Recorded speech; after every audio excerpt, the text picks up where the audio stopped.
नमस्कार दोस्तों, आपका स्वागत है हमारे चैनल पर।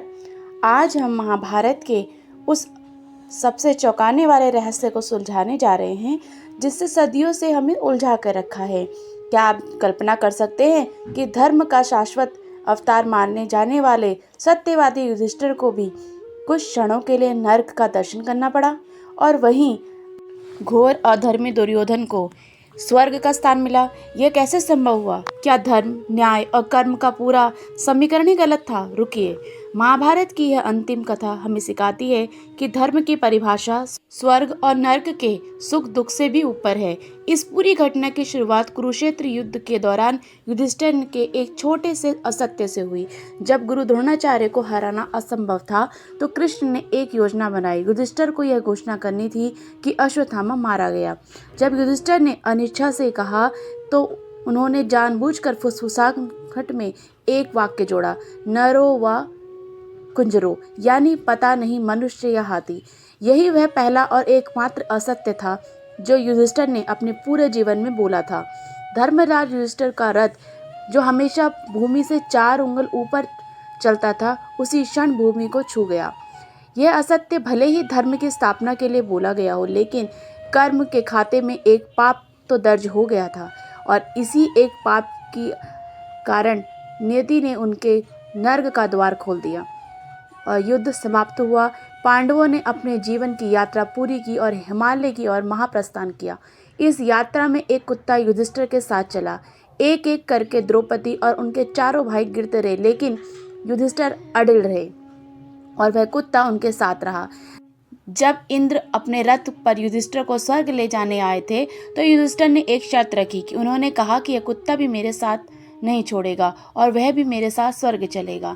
इंद्र ने मना कर दिया, लेकिन युधिष्ठिर अपनी बात पर अड़े रहे। उन्होंने कहा, मैं स्वर्ग का सुख त्याग सकता हूँ, पर अपने आश्रित इस कुत्ते को त्याग नहीं सकता। और तभी वह कुत्ता अपने वास्तविक रूप में आ गया। वह थे धर्म के देवता यमराज। युधिष्ठिर अपनी एक परीक्षा में पास हो गए। उन्होंने साबित कर दिया कि उनका धर्म स्वर्ग के लोभ से भी बड़ा है। युधिष्ठिर को स्वर्ग में प्रवेश मिला, लेकिन वहां पर दृश्य चौंकाने वाला था। उन्होंने दुर्योधन को, कर्ण को और बाकियों को भी सुख भोगते हुए देखा। युधिष्ठिर ने पूछा, मेरे भाई और द्रौपदी कहाँ है? इंद्र ने उन्हें बताया कि वह अपने छोटे मोटे दोषों के कारण नर्क के दर्शन के लिए भेजा है। और अब आता है कहानी का सबसे बड़ा मोड़।